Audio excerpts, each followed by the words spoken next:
नमस्कार साथियों, गौरव ज्ञान धारा में आप सभी का स्वागत है। रणभूमि विजय बैच यानी कि आरबीएससी राजस्थान अध्ययन की कक्षा 6 से 10 तक चलने वाली यानी कि अभी जो चल रही है वो वाली और जो चल रही थी वो वाली सभी पुस्तकों का विस्तृत अध्ययन अपन इस बैच में कर रहे हैं। यानी कि इस बैच में मैं ये सुनिश्चित करना चाहता हूं कि आरबीएससी राजस्थान अध्ययन की पुस्तकों में जो सामग्री है, जो एग्जाम में बार बार पूछी जाती है, जो कंसेप्ट पूछे जाते हैं, जो आप लोगों को मतलब ऐसे सवाल देखने को मिलते हैं कि ये कहां से आया, ये वाली लाइन कहां से आई, ये शब्द कहां से आए। और उसके अलावा भी मान लीजिए कोई आरबीएससी की पुस्तकें पढ़ रहा है लेकिन फिर भी उसमें अधूरापन, उसके अलावा भी कुछ पूछा जा रहा है, तो मैं ये सुनिश्चित करना चाहूंगा इसके अंदर कि उसमें से अपन कुछ भी छोड़ने वाले नहीं है। बहुत बेहतर तरीके से आप लोगों को ये क्लासेस मिलने वाली है, जो आप 2 क्लास में देख भी चुके होंगे और ये तीसरी क्लास है। अभी शुक्र शनि रवि को मैं ये क्लास दे रहा हूँ। लक्ष्य विधि बैच की 2 क्लासें ही बची है, 2 चैप्टर बचे, 2 टॉपिक बचे। उसके बाद में अपन क्या करेंगे, नेक्स्ट सोमवार से फिर इसको कंटिन्यू करेंगे। सोम से शुक्र यानी कि सोमवार से शुक्रवार दोपहर 12 बजे ही ये क्लास दी जाएगी। आप चाहे जैसे जब देखो इसको, लेकिन 24 घंटे में देख जरूर लेना।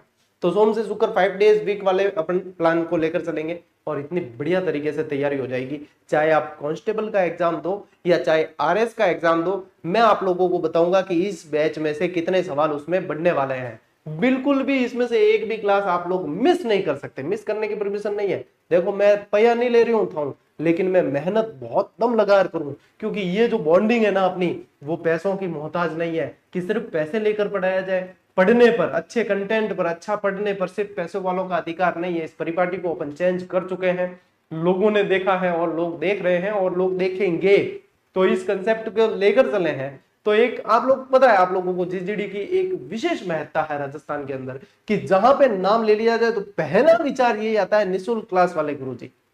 तो बस ये जो एक छवि बनी है, मैं उसी के अनुरूप काम करना चाहता हूं कि हाँ, जब जब विद्यार्थियों के जहन में नाम आ जाए कि गौरव सिंह घाणेराव सर या जीजीडी, तब तब उनके दिमाग में आए कि निःशुल्क क्रांति वाले सर है ये, इन्होंने आज दिन तक एक भी पेड क्लास नहीं बेची, ये वो वाले सर हैं। बस उसी धारणा पे अपन चलते रहेंगे और आप लीला लहर आपकी होगी, आप बढ़िया तरीके से पढ़ेंगे, इसमें निश्चिंत रहें। चलिए पढ़ते हैं साथियों। आज कुछ तो अपन सभ्यता देखने वाले, इसके अंदर एक दो जो बाकी रही थी वो, और कुछ के स्थान दे रखे हैं आरबीएससी की किताब में वो, साथ ही साथ जनपद देखने वाले हैं, जिसमें आरबीएससी की कक्षा 10 वाली पुस्तक के अंदर मत्स्य जनपद पे विशेष जोर दिया गया है। और ऐसे ऐसे सवाल उससे बनते हैं जो अपने दिमाग लगाते भी नहीं है कि क्या ये बन सकते हैं, क्योंकि थ्योरी में अपन को लगता ही नहीं कि ये सवाल बनेंगे, लेकिन मैंने उसको नोट्स मेकिंग पैटर्न पे कन्वर्ट कर दिया है, तो आप लोगों को स्पष्ट पता चलेगा कि अच्छा यहां से ये वाला सवाल बनने वाला है। इसीलिए कह रहा हूं, ये एक एक क्लास आप लोगों के लिए आपकी सफलता की एक एक सीढ़ी साबित होने वाली है। ठीक है, करा शुरू टाबरों? ठीक, ओके।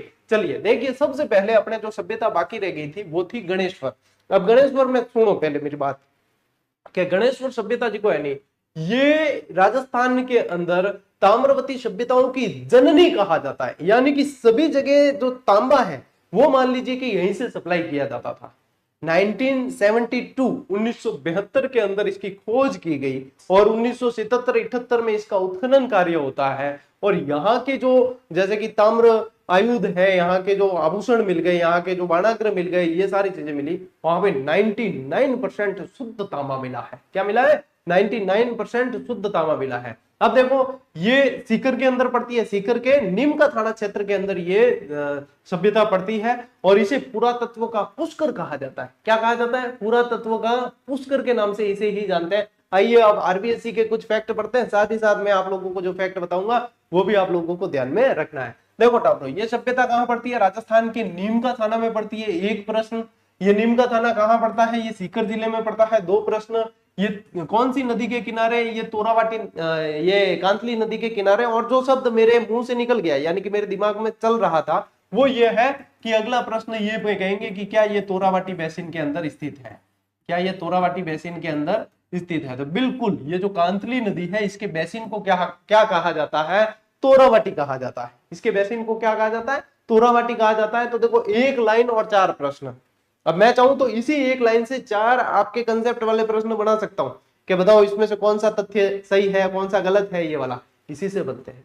जो फैक्ट है वो याद है तो हम फिर कंसेप्ट की तरफ बढ़ सकते हैं। बस ये चीज है। तो यहां से ये प्रश्न बन जाता है। इसके अलावा देखो ये आप लोगों के आरबीएससी में नहीं दे रखा, तो मैं आप लोगों को बता रहा हूं, इसे क्या कहा जाता है, पुरातत्व का पुष्कर इसे कहा जाता है। इन कहीं क्या टाप रहा हूं, पुरातत्व का पुष्कर इसे कहा जाता है, मोस्ट इंपॉर्टेंट है, ये ध्यान रखना है आप लोगों को, ठीक है। अब समय काल देखिए, आरसी अग्रवाल के निर्देशन में इसकी खुदाई हुई है। अब ये कब हुई है, 1972। मुझे इसीलिए तो अधूरापन लगता है आरपीएससी की किताबों में कि ये सन जैसे कि अब पूछता है एग्जामिनर, लेकिन इन्होंने दे ही नहीं रखा, इन्होंने ये दे ही नहीं रखा कि भाई आरसी अग्रवाल भाई निर्देशन में खुदाई तो करी है, लेकिन इसकी खोज जो है ना वो तो इन्होंने दे ही नहीं रखी कि आरसी अग्रवाल ने इसकी जो है 1972 के अंदर खोज की और उत्खनन कब किया है, और उत्खनन यानी कि खुदाई जो है, उत्खनन जो है बेटा वो 1977 कब किया है, 1977-78 के अंदर किया गया है। तो ये चीज इसलिए मुझे यहाँ पे ये क्लासें लेनी आवश्यक लगी। 2800 ईसा पूर्व की सभ्यता के अवशेष यहाँ से मिले हैं। कितने, 2800 ईसा पूर्व की सभ्यता के अवशेष मिले।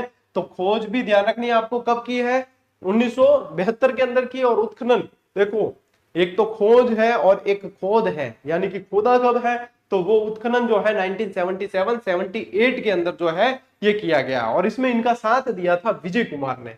साथ किसने दिया, उत्खनन के अंदर आरसी अग्रवाल के साथ में क्या ध्यान रखोगे, आरसी अग्रवाल तो है ही, आरसी अग्रवाल तो है ही, साथ में विजय कुमार है, साथ में क्या है, विजय कुमार। काल एक टाबर कमेंट करियो, सुनो मेरी बात, एक टाबर कमेंट करियो, गुरुजी ऐसे नहीं, आरबीएससी का पेज लो और वही पढ़ो। अरे वही पढ़ाना तो वो तो थे ही पढ़ लेता, बिम के नौकरी तेरे हो जी, वही पढ़ने से तो मतलब ही नहीं है। मैं जानता हूं कि आप लोगों के लिए कौन सा पैटर्न सही है, आपको क्या चीज जाननी चाहिए क्या नहीं जाननी चाहिए। भैया ये हजारों सिलेक्शन ऐसे हवा में बात करने से नहीं दिए हैं, तो मैं क्या जानता हूं और मैं क्या समझता हूं उसके अनुरूप पढ़ाने दीजिए।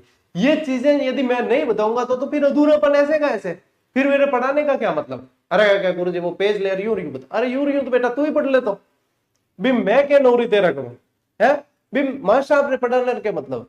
तो देखो ये जो अपने जो अंदर मतलब कूट कूट के भरी हुई एक भावना होती है सलाह देने की, क्या राजस्थान में और भारत के अंदर सलाहकार हर घर में मिलता है और एक डॉक्टर हर घर में मिलता है, क्योंकि वो इलाज क्या हुए वो भी कोई कोई ज्ञान दे।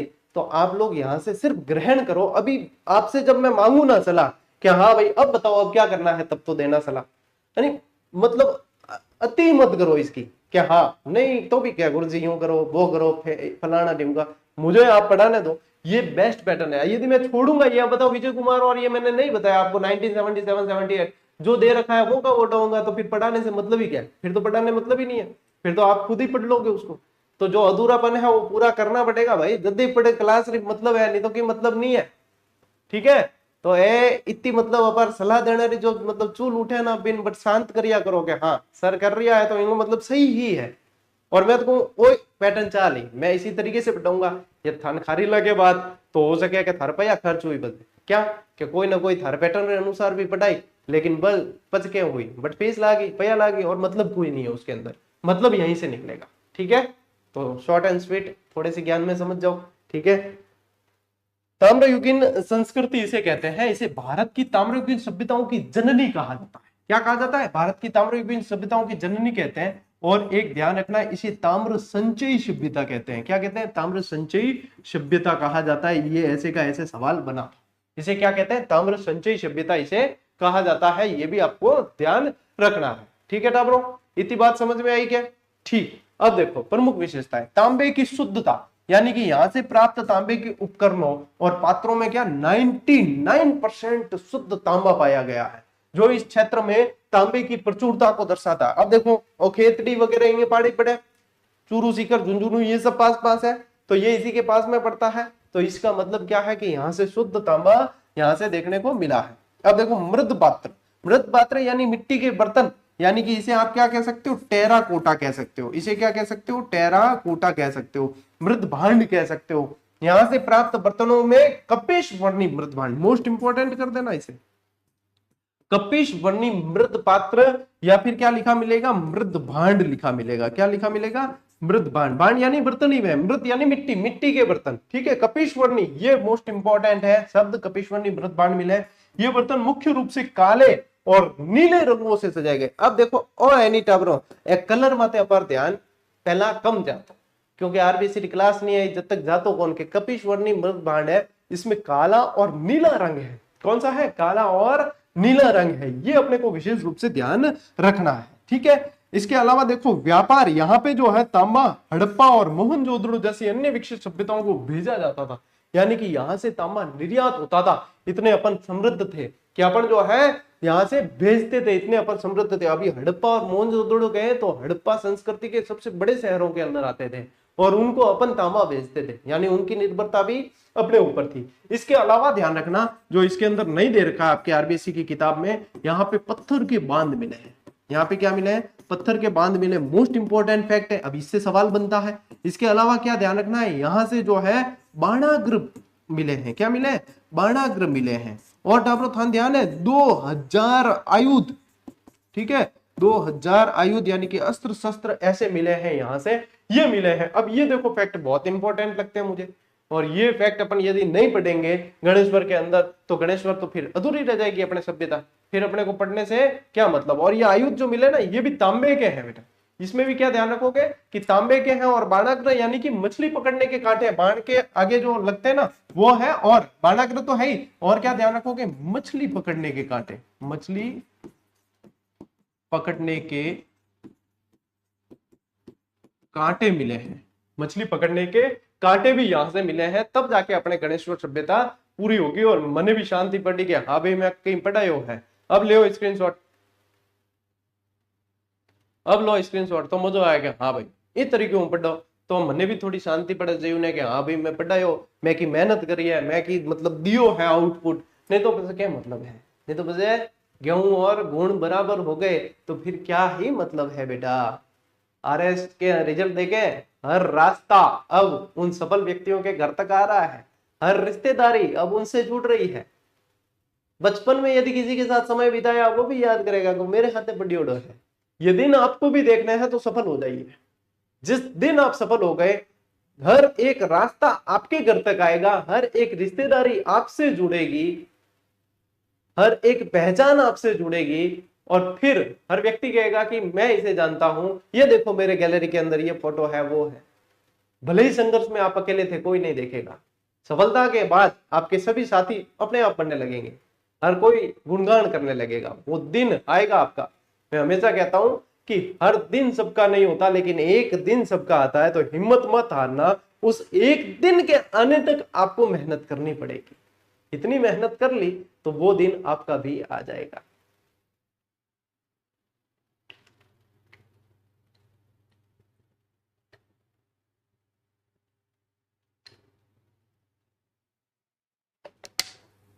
चलो भाई आगे बेटा। ओके, अब देखिए, अब बैराट सभ्यता आ गई अपने। क्या आ गई भाई साहब? बैराट। अब बैराट है नहीं, आरबीसी की किताब में 10वीं में अब भी जयपुर दे रखी है, जबकि बैराट अब जयपुर में नहीं है। बैराट कटे है कोटपुतली बहरोड जिले में, कटे है कोटपुतली बहरोड जिले के में है थारे बैराट, ठीक है। तो ये एक तो अपडेट आपको ध्यान रखनी है। अब प्राचीन मत्स्य जनपद के अंतर्गत आती थी ये। यहाँ मत्स्य जनपद की राजधानी थी विराटनगर। कौन सी राजधानी थी? ये जो मत्स्य जनपद है इसकी राजधानी हुआ करती थी, इसकी राजधानी हुआ करती थी विराटनगर। क्यों नगर बेटा? विराटनगर इसकी राजधानी हुआ करती थी, और वही बाद में बैराट कहलाई, वही बाद में बैराट कहलाई। ये ध्यान रखना आपको, ठीक है। फिर देखिए यहाँ की बीजक पहाड़ी और भीम डूंगरी, ए डूंगरी जितनी भी है ना, बीजक डूंगरी, भीम डूंगरी, हनुमान डूंगरी वगैरह जितनी भी डूंगरी है, बे डूंगरी बैराट में ही पटनी है थान, ठीक है। यहाँ की ये जो है मुख्य स्थल है और यहां से इनकी जानकारी प्राप्त होती है, ठीक है। अब देखो दयाराम साहनी ने इसकी खोज की। किसने की? दयाराम नील। एक तो अपने क्या ध्यान रखना है, राय बहादुर दयाराम साहनी ने इसकी खोज की है, और ये भी ध्यान रखना कि 1937 में की है। कब की है खोज? कब की है इसकी? 1937 में खोज की है। फिर नील रत्न बनर्जी और कैलाश नाथ दीक्षित, इसको इनको ऐसे भी लिखे मिलते हैं आपको नाम, NR बनर्जी, ये भी लिखा मिलता है NR बनर्जी और KN दीक्षित, इस तरीके से भी लिखे मिलते हैं शॉर्ट में भी। तो ये भी ध्यान रखना है कि नील रत्न बनर्जी, और देखो खोज तो किसने की है? राय बहादुर दयाराम साहनी, ठीक है, भारतीय पुरातत्व विभाग से जुड़े हुए थे। राय बहादुर दयाराम साहनी ने तो इसकी खोज की है 1937 में, और एन.आर. बनर्जी और के.एन. दीक्षित ने जो है इसका उत्खनन किया है। और कब किया पूछ ले तो 1962-63 के अंदर किया है। कब किया? 1962-63 के अंदर किया है। अब ये जो है ना, ये नाम, ये तो है आपके उत्खनन करता, ये तो क्या है? उत्खनन करता, उत्खनन, खनन। और ये जो है, ये ध्यान रखना, ये खोज करता है। अब देखो, मैंने ओए तो अधूरोपन बढ़िया नहीं लगे कि जब आरबीएससी में मैटर दिया ही है तो पूरा देना चाहिए, लेकिन आरबीएससी वाले जो राइटर है वो भी सही है उनके हिसाब से कि भाई स्कूल के बच्चों को जितना जानना चाहिए उन्होंने दिया है। मैं वो थोड़ी कहो क्या कंपटीशन में भी भाई एमओ सवाल आए या ए पढ़नी से जाए, तो कंपटीशन के अनुसार अपन इसे तैयार कर देंगे, है ना। तो ये अपडेट साथ साथ में आपको करना है। अब देखो ये क्या है कि हड़प्पा और मौर्य काल के अवशेष यहां से मिले हैं। अब इसमें देखो, इसमें आप लोगों को क्या ध्यान रखना है? हड़प्पा काल के अवशेष मिले, हड़प्पा काल के मिले ही हैं। साथ साथ में क्या ध्यान रखना है? मौर्य काल के मिले हैं, मौर्य काल के अवशेष मिले। साथ ही साथ ध्यान रखो महाभारत काल के मिले हैं, महाभारत काल के अवशेष मिले। साथ ही साथ ध्यान रखो कि हुण जो थे, मिहिर कुल आया था एक बार यहाँ, हुण शासक मिहिर कुल आया था, मिहिर कुल ने इसे तहस नहस कर दिया था, ये भी ध्यान रखना। फिर क्या ध्यान रखोगे? यात्रियों का राजकुमार किसे कहा जाता था? यात्रियों का राजकुमार कहा जाता था। किसे कहा जाता था? यात्रियों का राजकुमार कहा जाता था हैंसांग को। किसे? हैंसांग को कहा जाता था। तो हैंसांग ने भी यहाँ पे जो है भ्रमण किया था। इसके अलावा क्या ध्यान रखोगे? बौद्ध काल के भी अवशेष मिले यहाँ से। क्या है? बौद्ध काल के अवशेष मिले। गौतम बुद्ध के जो है अस्थियों से जुड़ी हुई स्वर्ण मंजूषा मिली है राम सिंह जी के समय। क्या ध्यान रखोगे कि स्वर्ण मंजूषा राम सिंह जी के समय मिली है, वो भी ध्यान रखना है। बौद्धकालीन मंदिर मिले हैं, गोल मंदिर, ठीक है, बौद्धकालीन, ये जो दिख रहा है ये बौद्धकालीन गोल मंदिर भी यहाँ से मिले। इतनी जानकारी तो बैराट में कम से कम ध्यान होनी चाहिए, यदि थे ढंगू पढ़ भी रहा हो नहीं तो इतनी जानकारी ध्यान होनी बहुत जरूरी है। देखो, एक गोल मंदिर और अशोक के स्तंभ के अवशेष मिले। अब ये गोल मंदिर जो है ना, इसमें स्पेशली ध्यान रखना कि ये बौद्ध कालीन है। ये क्या है? ये बौद्ध कालीन गोल मंदिर है बेटा जी। अगर वो ध्यान नहीं रखियो तो बस क्या ध्यान रखियो है। इनके अलावा ध्यान रखो भाबरू अभिलेख। भाबरू अभिलेख की खोज किसने की थी? कैप्टन बर्ट ने की थी। किसने की थी? ये बैराट के समीप ही मिला है और ये अभिलेख सम्राट अशोक के बौद्ध धर्म का अनुयायी होने का पुख्ता प्रमाण है। मोस्ट इंपॉर्टेंट लाइन है और ये जो है आपको कंसेप्ट में पूछी जाएगी कि बताओ ये सही है कि नहीं है, इसके अनुसार कौन सा कथन गलत है वगैरह, उसमें ये पूछेंगे। तो ये जो भाबरू शिलालेख मिला है, भाबरू अभिलेख मिला है, वो आप लोगों को ध्यान रखना है। और इसमें ये भी ध्यान रखो कि ये जो है ना, ये कब मिला है? ये 1837 के अंदर मिला है और कैप्टन बर्ट ने इसकी खोज की थी। किसने की थी? कैप्टन, क्या ध्यान रखोगे? कैप्टन बर्ट ने इसकी खोज की थी भाबरू अभिलेख की। क्या ध्यान रखोगे? कैप्टन बर्ट ने इसकी खोज की थी। तो ये भी आप लोगों को ध्यान रखना है। अब यहाँ पे है ना, इस बैराट के अंदर एक और जानकारी मैं आप लोगों को लिखाऊं कि शैल चित्र बहुत मिले हैं। यहाँ से शैल चित्र अधिक मिले हैं, ठीक है, अधिक मिले। इसी कारण इसे क्या कहा गया है? बैराट सभ्यता को चित्रशाला कहा गया है। इसे क्या कह दिया है? चित्रशाला कहा गया है। ये भी ध्यान रखना। यूनानी मुद्राएं मिली है यहाँ से। क्या मिली है? यूनानी मुद्राएं मिली है, यूनानी मुद्राएं मिली है। ये भी ध्यान रखनी है आप लोगों को। ले बेटा, इतने सारे फैक्ट जो है आरबीएससी वालों ने छोड़ रखे हैं। इसके अलावा भी छोड़ रखे हैं, मैं तो कहूँ इसके अलावा भी इन्होंने छोड़ रखे हैं। यूनानी मुद्राएं यदि लिखो तो 28 यूनानी मुद्राएं मिली है। चांदी की 8 पंच मुद्राएं मिली है, ठीक है, जो है यहाँ पे 28 तो ये मिली है और पंच मुद्राएं मिली है। पंच मुद्रा चांदी की, किसकी? चांदी की मिली है, जो अपने 8 मिली है। ले, ये सारी चीजें तो भाई इन्होंने छोड़ ही रखी है। इसके अलावा और भी बहुत सारी चीजें हैं, ठीक है। और कलर पात्र शैली भी मिली है यहाँ से, ये भी ध्यान रखना है आपको। तो कुल मिला के अभी इतना अपन ने देख लिया ना, तो खूब है। और स्वर्ण मंजूषा जरूर लिख लेना इसके साथ में। इसके साथ में क्या लिख लेना? स्वर्ण मंजूषा जरूर लिख लेना, क्योंकि ये मोस्ट इंपॉर्टेंट है। ये स्वर्ण मंजूषा राम सिंह जी के काल में मिली थी। किसके काल में? राम सिंह जी के काल के अंदर मिली थी। एक तो है टाबर है, पीडीएफ वालों धड़ो दे दियो, गुरुजी पीडीएफ दो, पीडीएफ दो, पीडीएफ दो। मेरी तो कई बार इच्छा है कि मैं आने पीडीएफ बना डायरेक्ट पीडीएफ ही दे दूं, पढ़ाऊं नहीं, बस मैं भी फ्री और पढ़ाना, मैंने भी मरे भी टाइम देना ही तो है। एक तो इनके लिए पहले स्लाइड्स बनाओ सारी, क्या उपयोगी है क्या नहीं है, फिर खुद भी पढ़ो कि इनको और क्या जानकारी देनी है, फिर इनको पढ़ाओ वापस कि ये है। इसके अलावा भी फिर मतलब ये रट्टा यही मारेंगे कि गुरुजी पीडीएफ दे दो। अरे मतलब पीडीएफ में क्या बधाई है? अगर तुम्हें लिखना है तुम इतनी प्रिंट तो नहीं निकाल सकते, ये बात की तो मैं गारंटी हूं। कोई माइकोलाल नहीं है जो पढ़ रही हो जो कि सारी पीडीएफ की प्रिंट निकालेगा, गारंटी के साथ कह दूं मैं कि जो सारी पीडीएफ के साथ मतलब प्रिंट निकाल दे, तो मैं मान ही नहीं सकता, कोई नहीं है। करते क्या है, सिर्फ मोह है कि पीडीएफ अपने पास में अपन कभी भी पढ़ लेंगे बाद में, ये होती है थ्योरी। 100% मैं कह रहा हूं ये थ्योरी है, पीडीएफ सेव करके रख ली, अब बाद में पढ़ेंगे। और वो भाई साहब अपने साथ में इतना बड़ा धोखा कर रहा है खुद के साथ, क्योंकि उसने कुछ पीडीएफ यहां से सेव कर ली, कुछ फलान जी के प्लेटफॉर्म से कर ली, कुछ ढिकन जी के प्लेटफॉर्म से कर ली, और कुछ पुछड़ जी के प्लेटफॉर्म से कर दी। और उसको ये मतलब भ्रम हो जाता है कि भाई साहब अब मेरे पास में सब कुछ है, अब मैं शांति से बैठकर इसे पढ़ूंगा। और यहीं पे वो गलती करता है। नहीं रहना है पीडीएफ के भरोसे, जो क्लास आई हाथों हाथ याद करो, तभी वो काम आएगी। ये पीडीएफ जो संग्रहित करके रखने के लिए जो इधर उधर चारों तरफ घूमते फिरते हैं ना, मैं आप लोगों को असफल लोगों की सूची में इन सभी को बता सकता हूं। सबसे बड़ा प्रमाण है असफल लोगों का, ये पहचान है कि वो जगह जगह पर आपको पीडीएफ मांगते मिलेंगे, और ये पीडीएफ ही उनकी असफलता की सबसे बड़ी कुंजी है। सफलता की नहीं, असफलता की सबसे बड़ी कुंजी है पीडीएफ, क्योंकि संग्रहित करने की आदत है लेकिन उसे वापस देखा नहीं जाता। ये शाश्वत सत्य है। थे जी स्कूल में पढ़ रही हूं अंबिका, मैं प्रिंसिपल रह चुका, ठीक है, तो देते हैं हम तो पीडीएफ, फिर भी देते हैं, बाकी प्लेटफॉर्म तो देते ही नहीं है। कभी कोई यूट्यूब क्लासेस की पीडीएफ लगातार कोई देता है क्या? देखना यूट्यूब पे क्लासेस लगातार कोई नहीं देता। फिर हम तो फिर भी देते हैं कि ggdhub.com पे डाल देंगे, लेकिन टाइम आने मत डालना नहीं, थोड़ा तो धैर्य भी तो होना चाहिए है, पेशेंस नाम की कोई चीज होनी चाहिए। आजकल के एग्जाम में आप क्या समझते हो, सिर्फ आपके ज्ञान की परीक्षा होती है, सिर्फ ये परीक्षा होती है कि आपने कितना पढ़ा? नहीं, आप गलत है। यहाँ पे आपके ज्ञान के साथ साथ आपके धैर्य की परीक्षा होती है। मैंने ऐसे कई उदाहरण देखे हैं जिन लोगों को बहुत ज्यादा आता है, खूब ज्यादा आता है, लेकिन उनके अंदर धैर्य की कमी होने के कारण वो एग्जाम हॉल के अंदर भी गलतियां करके आते हैं, और आते हुए सवाल गलत करके आते हैं। तो अपने अंदर पहले धैर्य के गुण लाओ, तभी आप सिलेक्शन के करीब पहुंचोगे। पीडीएफ के माध्यम से आप भूल जाओ कि हम पीडीएफ के माध्यम से जो है सफलता प्राप्त कर सकते हैं, कतई नहीं। जहां भी जिससे भी पढ़ रहे हो, जिन भी गुरु जी से पढ़ रहे हो, उस क्लास को, उस कंटेंट को हाथों हाथ याद करो, और कोशिश करो कि ये जो पढ़ाया जा रहा है उसको हाथ से वापस लिखो। पीडीएफ ले प्रिंट निकाल दिया, शॉर्टकट जीवन में काम कौन आवे, सिर्फ और सिर्फ असफलता ही मिलेगी। इससे सफलता मिलने के चांसेस आप समझो 0.001% है। अब समझदार को इशारा काफी है, रोज रोज कौन समझावा, पीडीएफ भी देवा देंगे, हम तो देते हैं यार, हम रख के अचार डाल देंगे पीडीएफ का।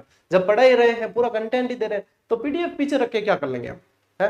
मान की कोई पीडीएफ पड़ी पड़ी कोई सोने में तो तब्दील नहीं हो जाएगा, हाँ गोल्ड की हो जाएगी ये तो, है? बेचर मौज करना, विदेश घुमाना जावा, टावरो काली बात करो, अर्थ है कई बार बस मन लागे पढ़ाना बंद कर देना चाहिए पीडीएफ विधान। तो बालाथल सभ्यता, अच्छा बालाथल सभ्यता कटायोड़ी रहे उदयपुर, ठीक है, कटायोड़ी उदयपुर। अब देखो प्रोफेसर वी.एन. मिश्र ने इसकी जो है खोज की है, और ये एक ताम्र पाषाण कालीन सभ्यता है। अब पूछा क्या जाता है कि यहाँ पे 11 कमरों का दो ही चीजें पूछते हैं, विशाल भवन मिला है, ठीक है, और क्या मिला है, एक तो ये, और एक मिले हैं सूती वस्त्र के प्रमाण, सूती वस्त्र के प्रमाण मिले, और सूती वस्त्र के प्रमाण यहां से भी मिले हैं, ये भी ध्यान रखना, यहां से भी बैराट के अंदर भी सूती वस्त्र मिला है, यहां से भी सूती वस्त्र मिला है। तो ये बढ़िया हो गया कि आपके दोनों ही सूती वस्त्र वाली सभ्यताएं एक ही स्लाइड पे आ गई, ठीक है। इस सभ्यता का संपर्क हड़प्पा सभ्यता से होने के पुख्ता प्रमाण मिलते हैं, इस सभ्यता के हड़प्पा सभ्यता से होने के पुख्ता प्रमाण मिलते हैं, ये तो आपको ध्यान रखना ही रखना है, ठीक है। चलिए स्क्रीनशॉट लो। अब ये स्क्रीनशॉट का मौका इसीलिए तो देते हैं क्या, मान लो कि आपको हमेशा हम पढ़ाते हुए सामने आ रहे हैं तो स्क्रीनशॉट का मौका दिया, पूरी स्लाइड क्लियर दिख रही है, अब आपको क्या करना है, स्क्रीनशॉट लेन मतलब पॉज करके स्क्रीनशॉट ले लिया तो बाद में गैलरी में जाके नोट्स बना सकते हो आराम से देख के। पीडीएफ का भी तो यही काम करोगे ना, है बेटा, कभी भी है ना, तुम्हें जो वास्तव में अच्छी सीख दे रहा है ना उसे मानो, उनसे सीखो। आज यदि वो किसी प्लेटफॉर्म पे सफल आपको दिख रहे हैं, सक्सेसफुल, और लोग उनका अनुसरण कर रहे हैं, यानी कि उन्होंने बहुत सारा अनुभव लिया है, उन्होंने बहुत चीजें देखी है, तभी वो इतने कॉन्फिडेंस से कह पाते हैं। ये तो नहीं है कि भाई मैं तो कई चीज देखी कौन और भाई यहाँ सीधा ज्ञान दे रहा, हाँ कि हाँ भैया चीज है, आप लोगों की भलाई के कारण कहते हैं। मुझे आपसे बताओ क्या और फायदा कि मैं आपसे कोई ऐसा कोई बहुत बड़ा आर्थिक लाभ तो ले नहीं रहा हूं, तो मैं तो सीधी सर सलाह देता हूँ कि मेरे छोटे भाई बहन है, वो पढ़ रहे हैं, उन्होंने गलतियां की हैं, तो उनसे सीखें और कम से कम सिलेक्शन ले ले, तो अपने जो है ये दुख भरी जो जिंदगी है, कष्ट भरी जो जिंदगी है, इससे निजात मिले कम से कम। चलिए, भीनमाल कटा है टावर जालोर में, या भीनमाल में भी हैंसांग आके गया है, ध्यान रखना, ठीक है। भीनमाल कहाँ है? जालोर। आरसी अग्रवाल द्वारा जो है इसकी भी खोज की गई, उत्खनन किया गया। अच्छा, भीनमाल का प्राचीन नाम क्या है? श्रीमाल। भीनमाल का प्राचीन नाम क्या है? श्रीमाल। गुर्जर प्रतिहार राजवंश की राजधानी रही है, मंडोर भी रही है, भीनमाल भी रही है। विदेशी व्यापार के प्रमाण मिलते हैं, यहां से देखो एक रोमन एम्फोरा, यही प्रश्न पूछा जाता है, रोमन एम्फोरा यानी कि सुरा पात्र। अच्छा, सुरा पात्र क्या है? अरे दारूरी गिलास है, यह थे जल्दी समझ जाओ, ये वास्ते कह रही हो, कोई दारूरी गिलास मतलब बी टाइप को कांचरी गिलास को नहीं, लेकिन सूरा पात्र मतलब जिसके अंदर सूरा का पान किया जाता था, मदिरा का पान किया जाता था, वही है रोमन एम्फोरा। अब देखो, विदेश से सूरा पात्र लाकर यहाँ के लोग जो है भैया मौज करते थे, इतना मतलब अटरा लोग, मतलब इतना धनाढ़ हाथ है, मान सकोगे। और एक यूनानी सुराही मिली है।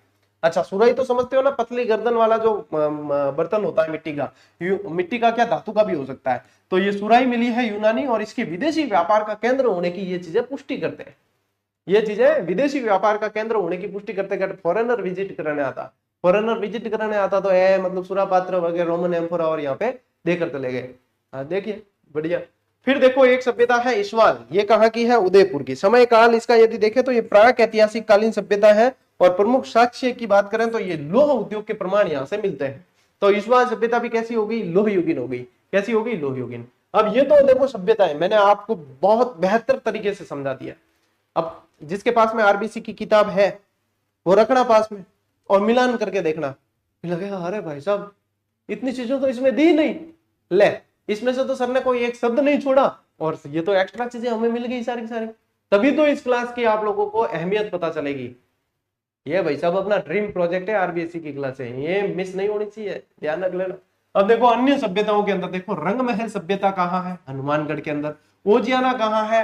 ब्यावर के अंदर है। अब ओजियाना, इसमें किताब में आपके भिलवाड़ा दे रखा है, ओजियाना अब ब्यावर में पड़ती है। नगरी कहाँ है? चित्तौड़ में। बरूर कहाँ है? गंगानगर। अब ये क्षेत्र मिलान वाली भी आती है कई बार, तो ये ध्यान रखना। ये तिलवाड़ा कहाँ है? आपकी किताब के अंदर आरबीएससी में बाड़मेर दे रखा है, लेकिन ये वर्तमान में बालोतरा में आती है। कहाँ आती है? बालोतरा। जोधपुरा कहाँ है? किताब के अंदर दे रखा है आपके, कौन सा? जयपुर दे रखा है, लेकिन ये कोटपुतली बहरोड के अंदर आती है, जोधपुरा, ठीक है। सुनारी कहाँ है? झुंझुनू, नौ, भरतपुर और नगर टॉप के अंदर है, ठीक है। तो ये कुछ स्थान भी आप लोगों को ध्यान रखना है। अब स्क्रीनशॉट लो वापस।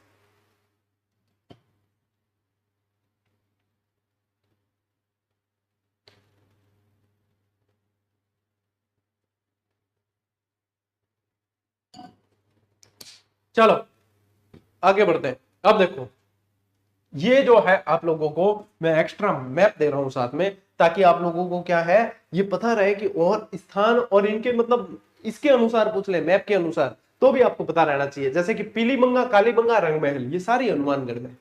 पीलीबंगा, कालीबंगा, रंगमहल ये हनुमानगढ़ में है, ठीक है। बड़ा पोल भी यही है। सोथी कहाँ है? बीकानेर के अंदर है, जिसे प्रथम कालीबंगा कहा जाता है, ठीक है। फिर देखो जैसलमेर के अंदर भी एक आती है सानू सभ्यता, ये ध्यान रख लेना, सानू आती है, ध्यान रखना। तिलवाड़ा कहाँ आ जाती है? अब तिलवाड़ा आती है आपके बालोतरा के अंदर। तिलवाड़ा कहाँ आती है? बालोतरा के अंदर आती है, ठीक। फिर देखिए ये बागोर जो है वो भीलवाड़ा में है। गिलून, राजसमंद, आहड़ उदयपुर, इशवाल भी उदयपुर, बालाथल भी उदयपुर, ठीक है। नगरी कहाँ पड़ती है? चित्तौड़ के अंदर, नगर टोंक के अंदर, और रेड भी टोंक के अंदर है।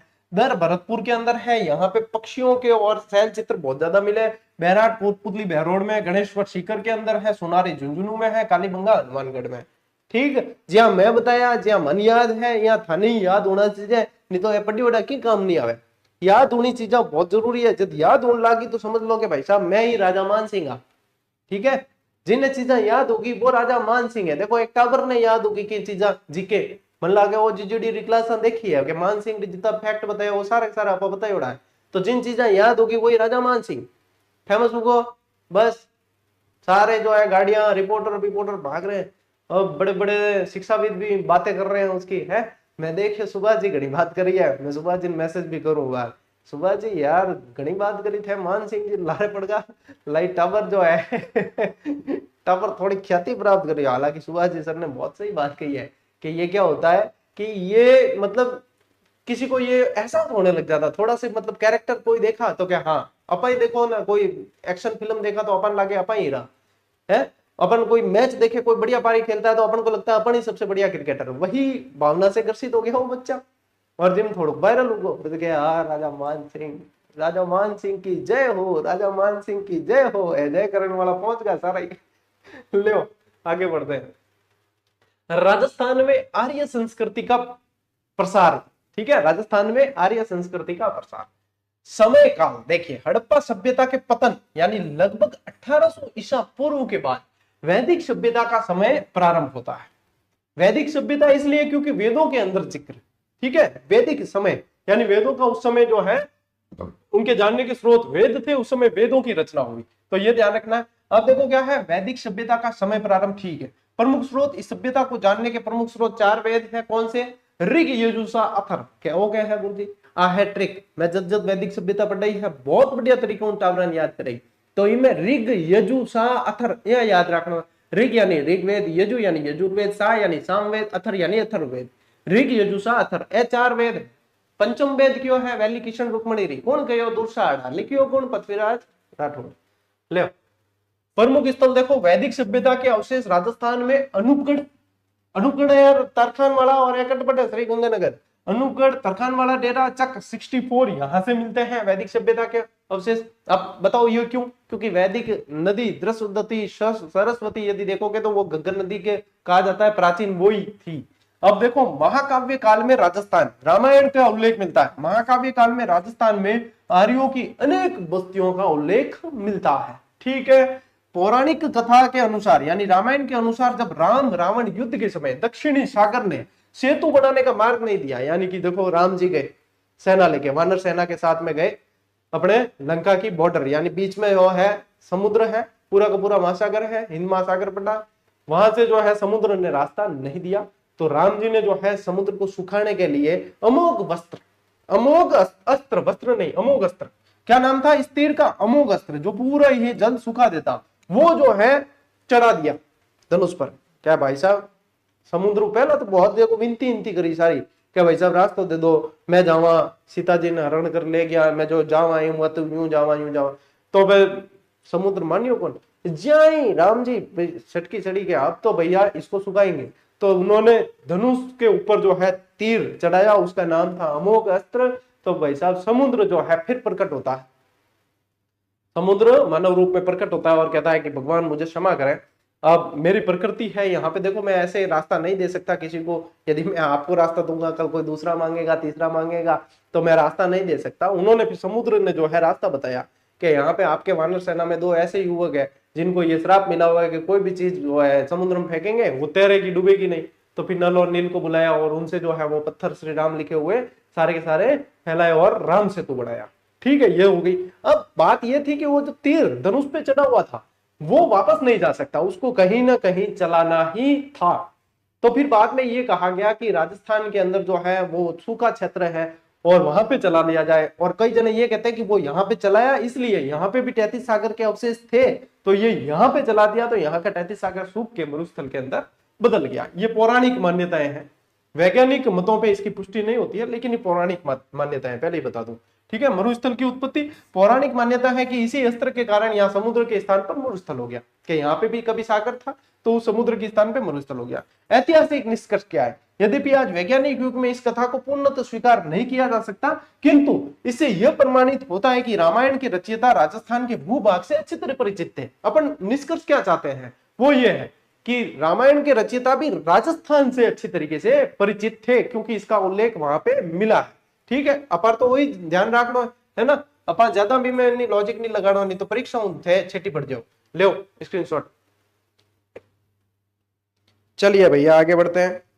ओके, महाभारत काल में राजस्थान, देखो रामायण काल की बात हुई, अब महाभारत काल की बात करते हैं। अपन राजस्थान के बारे में जान रहे हैं, यदि ये क्लास है तो मैं कहता हूं कि बच्चे बूढ़े जो भी देखें उन सभी के लिए इंपॉर्टेंट है, क्योंकि सभी को कुछ ना कुछ सीखने को मिलेगा, ठीक है। तो ये तो भैया आप मतलब इसको जो है स्पीकर पे लगा के, मतलब स्पीकर मतलब टीवी है तो टीवी में जोड़ सकते हो, या आवाज तेज करके भी सुनोगे तो आसपास से कोई जाएगा तो वो भी सीखेगा इससे। वैसे मेरी क्लासें जो पढ़ रहे हैं अभ्यर्थी उनके बच्चे भी देखते हैं, उनके माँ बाप भी देखते हैं, सभी देखते हैं, और कईयों के तो माता पिता ये कहते हैं क्या भाई तेरे गुरुजी की क्लास आ जाएगी, देख कहीं यहाँ टबर के आपके सर की क्लास आ गई देखो। तो ये तो मैं समझता हूँ कि भाई साहब मैं बहुत सौभाग्यशाली हूँ कि ये प्रेम और ये समर्पण मेरे लिए देखने को मिल रहा है। तो मैं अपने आप को बहुत भाग्यशाली समझता हूँ इस मामले में, तो क्योंकि किसी शिक्षक के प्रति इतना प्रेम देखने को मिले तो वास्तव में वो तो भाग्यशाली ही हुआ। ये तो मेरे शायद कोई कर्म है, प्रारब्ध है, जिनका ये फल मिल रहा है। फिर देखो जांगल देश मैं थान बताया ना, काले परसों ही क्लास में बताया जांगल देश, पुरु जांगला, भाद्रे जांगला, है ना। तो जांगल देश बीकानेर वाला क्षेत्र है। महाभारत के अनुसार यह क्षेत्र कौरव पांडव राज्य के अधीन था। महाभारत के अनुसार कौरव पांडव राज्य के अधीन था, ये ध्यान रखना। मत्स्य राज्य इसका मुख्य उल्लेख है। ये राज्य कौरव पांडवों का मित्र या उनके अधीन एक राज्य था। अब यहाँ के राजा थे विराट, यहाँ के राजा थे विराट, इसीलिए इसकी राजधानी मत्स्य क्षेत्र की कौन सी थी, विराटनगर, है ना। तो अज्ञातवास के रूप में 1 साल अज्ञातवास बिताना था पांडवों को। अज्ञातवास के रूप में यहाँ तरह तरह के भेष बना के पांडव यहीं पे रहे थे। पांडवों का अज्ञातवास यहीं पे हुआ है। 1 वर्ष मत्स्य क्षेत्र में विराट राजा के दरबार में भेष बदल के रहे थे और किसी को पता नहीं था कि ये पांडव है। इस तरीके से रहे थे ये। 1 साल पूरा होने के बाद में जो है इनको पता यहाँ पे। अब ये अज्ञातवास में रह रहे थे ना, तब अक्षय तृतीया यानी कि आज ही के दिन जब ये क्लास आ रही है, आखा तीज के दिन श्री कृष्ण भगवान ने इन्हें एक अक्षय पात्र दान दिया था कि इसके अंदर से तुम्हारे अनाज धान कभी भी समाप्त नहीं होगा, कि कभी भी तुम भूखे नहीं रह सकते। मान लो तुम्हें कहीं छुपना पड़े, करना पड़े अज्ञातवास के कारण, तो तुम भूखे नहीं रह सकते। ये अक्षय पात्र तुम्हारे पास में हमेशा रहना चाहिए, ये भी ध्यान रखें। महाभारत युद्ध जो है राजा विराट और पांडवों की ओर से लड़ते हुए युद्ध में वीर गति को प्राप्त हुए थे। और महाभारत के बाद और बुद्ध काल यानी कि ऐतिहासिक युग का जब आरंभ हो गया, इतिहास का अंधकारमय काल, देखो इसको समझना, इतिहास का अंधकारमय, महाभारत युद्ध के बाद महात्मा बुद्ध के समय तक राजस्थान का इतिहास स्पष्ट नहीं है, इसलिए इसे राजस्थान के इतिहास का अंधकारमय काल कहा जाता है। क्यों, महाभारत काल से लगा कि गौतम बुद्ध के काल तक यहाँ पे स्पष्ट उल्लेख नहीं मिलता है, क्योंकि इस काल के पर्याप्त पुरातात्विक और लिखित साक्ष्य उपलब्ध नहीं है। फिर देखो 6ठी शताब्दी ईसा पूर्व, महात्मा बुद्ध के समय से भारतीय इतिहास के साथ साथ राजस्थान के बारे में भी अधिक और स्पष्ट प्रमाणिक जानकारी मिलने लगी। अब देखो इसके पीछे क्या लॉजिक है वो मैं बताता हूं। यहाँ पे महाभारत काल के बाद और बौद्ध काल से बीच का काल अंधकारमय काल कहा जाता है, लेकिन ये अंधकारमय काल बनाया गया है। ये सारी की सारी जानकारियां यहाँ अपने, आपको पता है नालंदा विश्वविद्यालय था, वहां पे सबसे बड़ा पुस्तकालय था इस पूरे विश्व का, वहां पे सारी जानकारियां संग्रहित थी। बख्तियारुद्दीन खिलजी आता है 1204 में, पता नहीं क्या द्वेष भावना थी, उसकी जलन थी, उसने पूरा ही जो है पुस्तकालय जला दिया। कई महीनों तक, कई साल तक जो है वो पुस्तकालय धूम धूम करके जलाया, इतनी उसके अंदर पुस्तकें थी। यदि वो नालंदा विश्वविद्यालय की पुस्तकें आज भी मौजूद होती तो मैं समझता हूं कि अपन जो आजकल आधुनिक इतिहास और ये पढ़ते हैं, इन सभी से समृद्ध अपना इतिहास होता। प्राचीन इतिहास, जो प्राचीन काल का इतिहास था वो सबसे समृद्ध होता। अब मध्यकाल के इतिहास को अपन बहुत पढ़ते हैं क्योंकि उसके बाद में इतिहास सारा संग्रहित रहा, लेकिन वो सबसे जबरदस्त था, वो सारे जला दिए गए। अच्छा, हमने विश्व को बहुत सारी चीजें दी है, हमने शून्य की खोज की है, हमने जो है आप देखो खगोल की क्रियाएं सारी, ज्योतिष विद्या वगैरह सारी जो है सब, लेकिन 90% साहित्य उसके अंदर जल गया। तो इसीलिए ये अंधकारमय काल बना है, नहीं तो ये अंधकारमय, ये नहीं तो सारे लिखित प्रमाण थे। इतना जबरदस्त इतिहास था अपना, लेकिन ऐसी घटनाएं हुई। अब ये कोई जानता ही नहीं चीजें, कई लोगों को पता ही नहीं, किसी ने पढ़ा नहीं है तो वो जानते नहीं है, बस जिसने पढ़ा है वो जानता है। मैंने बता दिया आप लोगों को, तो ये चीजें पता होनी चाहिए। आसपास जब भी चर्चा करो, बात करो, तो ये पता होनी चाहिए कि इसका कारण ये हुआ है। ठीक है, ले स्क्रीनशॉट, आगे बढ़ते हैं। देखो जनपदों का उदय, भारतीय राजनीति में छोटे छोटे स्वतंत्र जनपद हुए। जनपद यानी कि समझ लो एक राज्य है एक तरीके से, ठीक है, वो जनपद है। जनपदों के मध्य संघर्ष चला है, साम्राज्य विस्तार के लिए इन जनपदों में बीच आपसी संघर्ष हुए। वैसे 16 जनपद हुए थे। देखो सामान्य जानकारी 16 जनपदों का उल्लेख मिलता है, लेकिन प्रश्न आपसे ये पूछा जाता है कि इन 16 जनपदों का उल्लेख मिलता कहाँ है। तो बौद्ध ग्रंथ में तो ध्यान रखना है, अंगुत्तर निकाय के अंदर बहुत पूछा जाता है, ये खूब पूछा जाता है। आपके आरबीएससी में सिर्फ अंगुत्तर निकाय ही दे रखा है, लेकिन मैं आप लोगों को बताऊं एक जैन ग्रंथ और है।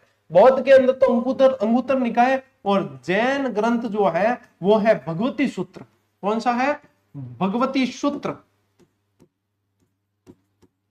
भगवती सूत्र, इसके अंदर जो है उल्लेख मिलता है। तो भगवती सूत्र और अंगुत्तर निकाय में 16 जनपदों के उल्लेख मिलते हैं। ठीक है, अब देखो राजस्थान का संबंध इन 16 महाजनपदों में मत्स्य जनपद जो है ये राजस्थान के अंदर था। एक अपर जनपद भी राजस्थान के अंदर पढ़ने में आता है, कौन सा? अपर जनपद। ठीक है, अपर जनपद भी राजस्थान में पढ़ने में आता है, ये ध्यान रखना। राजस्थान में स्थित था और राजस्थान के अन्य भाग कुरु, शूरसेन, अवंती महाजनपदों के अंतर्गत आते थे। ठीक है, ये कुरु, शूरसेन, अवंती ये भी महाजनपदों के अंतर्गत ही आते थे जो अपन ने पढ़े हैं। अब देखो सीवी जनपद, चित्तौड़ के आसपास का क्षेत्र सीवी जनपद कहलाता था। यहाँ पे क्या है कि सीवी कीवी नाम की एक जाति आकर रहने लगी थी, जो सिकंदर के आक्रमण के समय यहाँ पे आके बस गई थी। तो ये चीज आपके आरबीसी में दे भी रखी है कि विदेशी आक्रमण। अब विदेशी आक्रमण करियो कौन हो? अरे सिकंदर हो, ध्यान रखियो। ठीक है, थान पूछ ले इम यूं लिखियो कि विदेशी आक्रमण का प्रभाव। तो 327 ईसा पूर्व में सिकंदर के आक्रमण के समय अपनी रक्षा के लिए पश्चिमोत्तर सीमा यानी कि राजस्थान आ गए। तो उसमें कौन कौन आए? मालव आए, योद्धे आए, अर्जुनायन आए। ठीक है, मालव, योद्धे, अर्जुनायन और सीवी कीवी आए, ये ध्यान रखना। इनकी राजधानी कौन सी थी? मध्यमिका। इनकी राजधानी कौन सी थी? इनकी राजधानी थी मध्यमिका। कौन सी थी बेटा जी? मध्यमिका इनकी राजधानी की है, मध्यमिका इनकी राजधानी थी, ये ध्यान रखना। ये कबीले राजस्थान में आकर बस गए और इस तरीके से जो है ये कबीले ही लोग थे, ये यहाँ पे आके बसे, फिर जनपद के अंतर्गत आने लग गए। ठीक है, तो ये जानकारी आपको ध्यान रखनी है, स्क्रीनशॉट लीजिए। ठीक है, अब देखो मत्स्य जनपद के प्राचीनता के प्रमाण देखें तो आर्य जन के रूप में मत्स्य जाति का सर्वप्रथम उल्लेख ऋग्वेद में मिलता है। ठीक है, कहां मिलता है? ऋग्वेद के अंदर मिलता है। मत्स्य जाति का सर्वप्रथम उल्लेख कहां मिलता है? ऋग्वेद में। इसके अतिरिक्त शतपथ ब्राह्मण में, कौशिकी उपनिषद में भी इसका वर्णन मिलता है। मोस्ट इंपोर्टेंट कर लेना, आने वाले समय मुझे लगता है पूछ सकते हैं कि कहां नहीं मिलता है, ये पूछ लेंगे। तो ऋग्वेद ध्यान रखना है आपको, शतपथ ब्राह्मण ध्यान रखना और कौशिकी उपनिषद भी ध्यान में रखना है। ठीक है, फिर देखो भौगोलिक विस्तार, तो इसका विस्तार दक्षिण में चंबल की पहाड़ियों तक और पश्चिम में पंजाब में सरस्वती नदी के जंगलों तक था। ऐसे की ऐसे आपके लाइन दे रखी है आरबीएससी के अंदर, ऐसे की ऐसे दे रखी है और ऐसे कैसे पूछेंगे भी सही। ठीक है, क्या ध्यान रखो? इसका विस्तार दक्षिण में चंबल की पहाड़ियों तक और पश्चिम में पंजाब में सरस्वती नदी के जंगलों तक था, ये ध्यान रखना है। इसमें आधुनिक जयपुर, अलवर, धौलपुर, करौली और भरतपुर के कुछ भाग आते हैं। कौन आते हैं? जयपुर, अलवर, धौलपुर, करौली और भरतपुर। अब मैं थाने और लिखाऊं कहेंगे मैं और क्या आवे, तो और सब मोस्ट इंपोर्टेंट तो आवे इन कोटपुतली बहरोड। क्या आवे? कोटपुतली बहरोड आता है। ठीक है, और क्या आता है? खैरतल तिजारा आता है। और क्या आता है? खैरतल तिजारा इसके अंदर आता है। ठीक है, क्योंकि अलवर से ये टूट के पड़ा और जयपुर से कोटपुतली बहरोड, ये भी ध्यान रखना है। डीग का कुछ हिस्सा भी मान सकते हो। अब राजधानी जो है मत्स्य जनपद के शासक विराट ने जयपुर से 85 किलोमीटर दूर विराट नगर यानी कि बैराट बसाकर जो है राजधानी बनाया। विराट नगर राजधानी बनाई थी। क्या बनाई थी? विराट नगर राजधानी बनाई, जिसको वर्तमान में बैराट सभ्यता जो अपन कहते हैं ना, वो यही है। महाभारत कालीन संबंध देखो, राजा विराट की पुत्री उत्तरा का विवाह अर्जुन के पुत्र अभिमन्यु से हुआ था। ये महाभारत कालीन साक्ष्य यहाँ के जनपद से मिलता है। क्या यहाँ के राजा कौन थे? मत्स्य जनपद के विराट थे। इसकी पुत्री उत्तरा का विवाह किससे हुआ? अर्जुन के पुत्र अभिमन्यु से, है ना। और इन्हीं का पुत्र यानी कि अभिमन्यु और उत्तरा का पुत्र, किसका? अभिमन्यु और उत्तरा का पुत्र परीक्षित आगे चलकर पांडवों के राज्य का उत्तराधिकारी बनता है। ये आगे चलकर जब पांडवों को सबको जो है पांडवों का मतलब इनको मार दिए थे सबको, तो उसके बाद में परीक्षित जी जो है वो आगे चलकर पांडवों के राज्य के उत्तराधिकारी बने। ये सारा का सारा प्रमाण आपके 10वीं की किताब में दे रखा है, ले स्क्रीनशॉट। भाई जो इंटरेस्ट लेन पड़ी हो ना आज की क्लास में, बिन आनंद आए, बिन बहुत सारी चीजें सीखने मिली आज। देखो महाभारत के बाद का उदय देखें तो डॉक्टर गोपीनाथ शर्मा के अनुसार महाभारत युद्ध के बाद कुरु और यादव जनपदों के निर्बल होने से मत्स्य राज्य शक्तिशाली हुआ और इसकी राजधानी विराट नगर की समृद्धि बढ़ी। यानी कि क्या गोपीनाथ शर्मा जी ये कहते हैं कि महाभारत युद्ध के बाद कुरु और यादव जनपद जो है वो निर्बल हो गए और इसके बाद में क्या हुआ? विराट नगर की समृद्धि बहुत ज्यादा बढ़ गई थी। ऐसे कैसे दे रखा हो इसके अंदर, ध्यान रखना, मेरे मन से नहीं है। साल्व जाति, अब देखो आधुनिक अलवर के कुछ भागों में रहने वाली साल्व जाति से सीमा विवाद के कारण अक्सर इनसे संघर्ष होता था। अब ये साल्व जाति के कारण ही आप लोगों को पता है साल्वपुर कहा जाता है। किसे? अलवर को साल्वपुर कहा जाता है। क्या कहा जाता है? साल्वपुर कहा जाता है।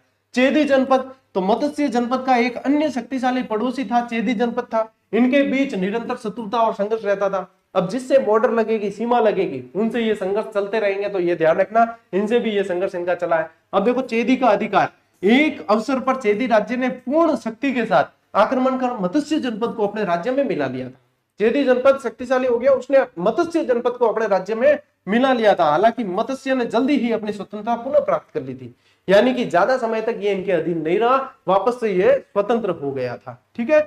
मगध का प्रभुत्व, कालांतर में मत्स्य जनपद मगध की साम्राज्यवादी नीति का शिकार हुआ, क्योंकि मगध उस समय बहुत शक्तिशाली हुआ, मगध बहुत शक्तिशाली हुआ था। ठीक है। मगध के सम्राटों ने इसे जीतकर अपने साम्राज्य में मिला लिया था, और मौर्यों के शासनकाल में मत्स्य जनपद मौर्य साम्राज्य का भी एक हिस्सा रहा था। फिर मैंने आपको बताया कि हुण शासक मिहिरकुल ने भी इस पे आक्रमण किया था, है ना। ये सारी चीजें ध्यान रखनी, महाभारत कालीन अवशेष तो मिलते ही मिलते हैं।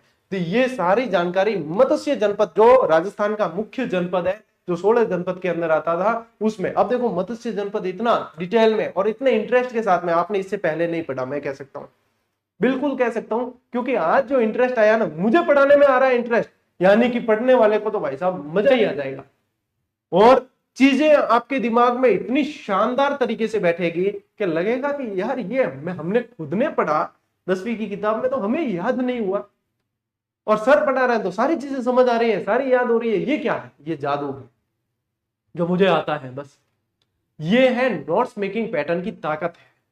ये क्या है? क्योंकि आपने थ्योरी पढ़ी है, उसी थ्योरी को मैंने तब्दील किया है नोट्स के अंदर, और उस चीज को मैंने वापस समझाया है, उसमें थ्योरी दे रखी है उससे भी ज्यादा अच्छे लेवल पे जाकर, तो इसलिए ये ज्यादा इफेक्टिव हो गया आपके लिए। अपनी सारी आरबीएससी की क्लासें ऐसी चलेगी, आप देखना 2-3 महीने में ये जैसे ही आरबीएससी का बैच अपना कंप्लीट होगा, आपको लगेगा भाई साहब ये आरबीएससी की किताबें तो हमारे मेन आधार थी और हमने इसे छोड़ रखा था, और यदि हमने पढ़ा भी तो हमारे इतनी याद नहीं हो रही थी। उसके बाद में भाई आप कोई भी एग्जाम दे देना, आरबीएससी का एक सवाल बाहर नहीं, यानी राजस्थान जीके का सवाल बाहर नहीं जाना है, बिल्कुल मौज हो जाएगी, लीला लैम। ठीक है, चलो स्क्रीनशॉट लो। ठीक है, इसी के साथ में भाई साहब आपके ये क्लास भी पूरी हुई। अब नेक्स्ट क्लास देखो, मैंने कहा था शुक्र शनि रवि दूंगा, अब क्योंकि सोम से और शुक्रवार तक लक्ष्य भेदी बैच की क्लासें चलेगी, और सोम से शुक्र लक्ष्य भेदी बैच की क्लास पूरी भी हो जाएगी। तो अब नेक्स्ट क्लास आपके आनी है आरबीएससी की, वैसे शुक्रवार को। कब आनी है? शुक्रवार को आनी है। तो शुक्रवार को मैं ये क्लास दूंगा, और शुक्र का मान लो लक्ष्य भेदी बैच यदि पूरा ही हुआ तो शनि रवि अपन दे देंगे। फिर क्या करेंगे? सोम से कंटिन्यू करेंगे। क्या करेंगे? सोम से कंटिन्यू करेंगे, यानी कि सोम से शुक्र ऐसे चलेंगे अपन।